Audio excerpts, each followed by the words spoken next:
नमस्कार दोस्तों, स्वागत है आपका हमारी चैनल अन्नपूर्णा किचन पर।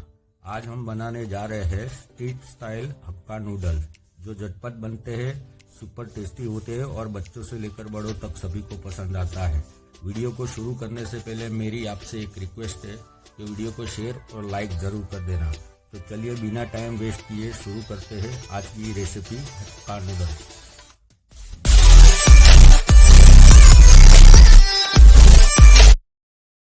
तो अब हमने एक पतीला लिया है जिसमें 1.5 लीटर जितना पानी उबालने रख दिया था, जो मैक्सिमम गर्म हो चुका है और उबाल भी आने लगा है। तो अब हम उसमें नूडल्स डालेंगे और नूडल्स को करीबन 4 से 5 मिनट तक बॉईल होने देंगे। और नूडल्स को उबाले तब थोड़ा सा उसमें ऑयल भी डाल देना ताकि नूडल्स एक दूसरे के साथ चिपके नहीं। और नूडल्स जब उबल जाए तो उसके बाद भी आपको उसके ऊपर ऑयल का थोड़ा मालिश हल्के हाथों से करना है ताकि ये एक दूसरे के साथ चिपके नहीं। तो ऑलरेडी हमारी नूडल्स भी बॉईल हो चुकी है। तो चलिए अब आगे की प्रोसेस शुरू करते हैं। अब हम पूरी वेजिटेबल्स की तैयारी कर लेते हैं। सबसे पहले हमने हाफ कैप्सिकम लिया है, शिमला मिर्च, जिसको हम स्लाइस काटेंगे। एकदम बारीक स्लाइस काटनी है, पतली पतली, जूलियन कट जैसे कि। अब बाद में हमने कैबेज भी ले लिया है, उसको भी हम जूलियन कटी इस तरह से काट लेंगे। तो सारी सब्जियां जूलियन कटी रहती है इसमें। तो आप दोस्तों देख सकते हो हमारी कैबेज भी कटिंग हो चुकी है। तो चलिए अब आगे बढ़ते हैं, गाजर कटिंग कर लेते हैं। अब उसी तरह हम गाजर को भी कटिंग कर लेंगे। तो गाजर को भी हम कैबेज को जो शिमला मिर्च को काटा था उसी तरह जूलियन कट काटे रख देंगे। आप देख सकते हो हमारे गाजर भी कटिंग हो चुके हैं। तो आप आगे बढ़ते हैं। 5 मीडियम साइज का प्याज लिया है जिसको हम बारीक चॉप करेंगे। हक्का नूडल्स एक ऐसी रेसिपी है जो बच्चों से लेकर बड़ों तक सभी को पसंद आती है। तो ये डिश चाइनीज है, लेकिन हमने इंडियन वर्जन में इसका इस्तेमाल किया है। जो हमारे स्पाइसेस वगैरह होते हैं उसको डाल के हमने अलग तरीके से बनाना चालू कर दिया है।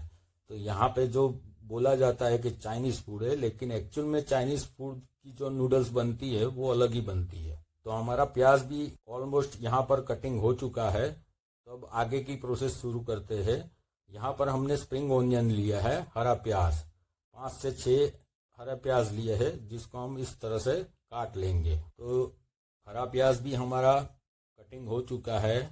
अब आगे की हम हरी मिर्च ले लेंगे। हमने यहाँ पर 3 से 4 हरी मिर्च ली है, जिसको इस तरह से बारीक काट लिया है। चलिए मिर्ची को भी काट लिया है हमने। अब आगे की प्रोसेस शुरू करते हैं। यहाँ पर हमने करीबन 1.5 इंच जितना अदरक ले लिया है, जिसको हम बारीक चॉप करेंगे। अदरक भी हमारा कटिंग हो चुका है।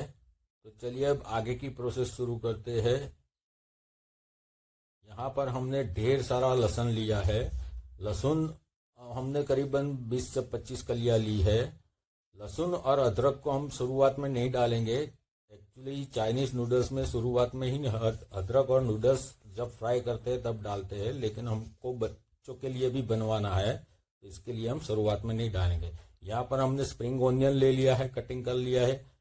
गाजर कटिंग कर लिया है। कैप्सिकम भी हमारे कटिंग हो चुके हैं। हरी मिर्च भी कटिंग हो चुकी है हमारी, और शिमला मिर्च भी कटिंग हो चुकी है। तो चलिए अब आगे की प्रोसेस शुरू करते हैं। प्याज भी हमारा कटिंग हो चुका है, अदरक भी कटिंग हो चुका है, लहसुन भी कटिंग हो चुका है, और धनिया हमने कटिंग करके रख दिया है। तो चलिए आगे की प्रोसेस शुरू करते हैं। यहाँ पर हमने एक कढ़ाई ली है जिसमें हम ऑयल डालेंगे।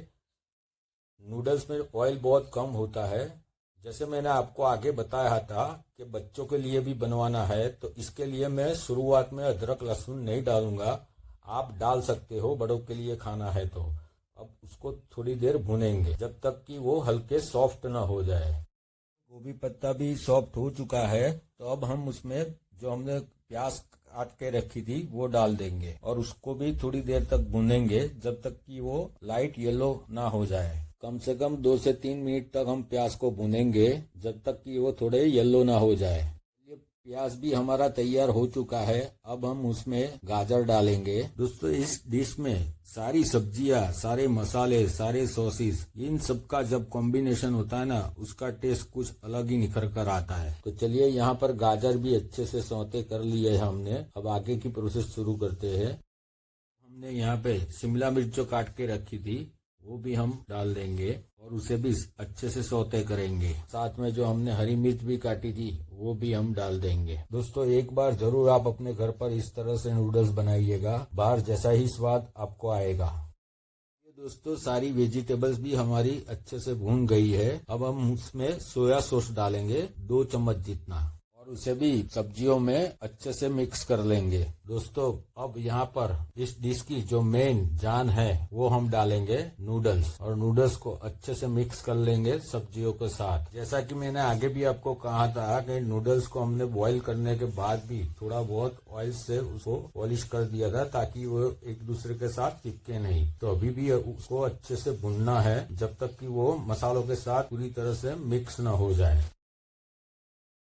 उसमें टोमेटो केचप डालेंगे करीबन 2 से 3 चम्मच जितना, और थोड़ा सा सिरका डालेंगे विनेगर करीबन 2 चम्मच जितना, ताकि थोड़ा सा खट्टापन भी लगे और अच्छा लगे। अब हम उसमें काली मरी पाउडर डालेंगे 1 चम्मच जितना। आप इसकी जगह पे व्हाइट मरी पाउडर भी डाल सकते हो, व्हाइट पेपर, पर हमने यहाँ पे ब्लैक पेपर डाला है। आपके पास जो भी अवेलेबल है वो डाल सकते हो। अब काली मरी के बाद हमने रेड चिली सॉस डाला है, छोटा सा पाउच लिया था जो मार्केट में आसानी से मिल जाएगा आपको, तो वो डाल देना है। अब रेड चिली सॉस के बाद हमने ग्रीन चिली सॉस लिया है, उसको भी आपको 2 चम्मच जितना डाल देना है। मैंने यहाँ पे ज्यादा तीखा नहीं रखा है। अब हम यहाँ पे हाजिना मोटो डालेंगे। ज्यादातर चाइनीज में हाजिना मोटो ही यूज होता है, लेकिन हम यहाँ पे थोड़ा बहुत नमक भी यूज करेंगे। हाजिना मोटो में थोड़ा सा खट्टापन भी होता है। इन सभी चीजों को 2 मिनट के लिए अच्छे से भूनेंगे और मिक्स करेंगे ताकि सॉस और जो हाजिना मोटो नमक वगैरह डाला था वो अच्छे से मिल जाए और अपना फ्लेवर छोड़ दे। मिक्स करते समय एक चीज का जरूर ध्यान रखें कि हल्के हाथों से हिलाना है ताकि टूट न जाए। चलिए नूडल्स भी हमारी अच्छे से मिक्स हो गई है। हम अब उसमें स्प्रिंग ओनियन डालेंगे, हरा प्याज। हरे प्याज का फ्लेवर क्रंचीपन थोड़ा सा बहुत ही अच्छा लगता है नूडल्स के अंदर। चलिए इसी के साथ हमारी नूडल्स भी तैयार हो चुकी है। अब हमारा जो लास्ट काम बाकी है, जो हमने अदरक और लहसुन बाकी रखा था और बच्चों के लिए अलग से निकाल दिया था, तो उसके लिए तैयारी कर लेते हैं। यहाँ पर हमने तड़का पैन ले लिया था जिसके अंदर गरम ऑयल करने के लिए रख दिया था। ऑयल भी गर्म हो चुका था और उसके अंदर हम अदरक और लहसुन डालेंगे और अच्छे से उसको गर्म होने के लिए रख देंगे। और अदरक और लहसुन अच्छे से तड़क जाए, हल्का सा ब्राउन कलर आना चाहिए, क्योंकि अदरक और लहसुन का ही टेस्ट पूरे नूडल्स का फ्लेवर चेंज कर देता है। तो चलिए हमारा यहाँ पे अदरक लहसुन भी तड़क गया है अच्छे से, उसको हम अच्छे से नूडल्स के अंदर मिक्स कर लेंगे। दोस्तों मेरी ओर से आपको एक रिक्वेस्ट है कि अगर आप इस चैनल पे नए आए हो तो सब्सक्राइब जरूर कर देना, ताकि आने वाले नए वीडियो की रेसिपी आपको नोटिफिकेशन मिलता रहे। और कमेंट में जरूर बता दीजिएगा ये रेसिपी आपको कैसी लगी और आने वाली कौन सी रेसिपी की वीडियो आप देखना चाहते हो। तो चलिए यहाँ पर हमारी नूडल्स भी पूरी तरह से तैयार हो चुकी है। अब हम लास्ट में उसके ऊपर धनिया थोड़ा डालेंगे। लास्ट में हमने थोड़ा सा यहाँ पे चॉप टोमेटो भी डाल दिया है गार्निश के लिए। तो चलिए नूडल्स हमारी तैयार हो चुकी है। तो अब सर्विंग प्लेट तैयार कर लेते हैं।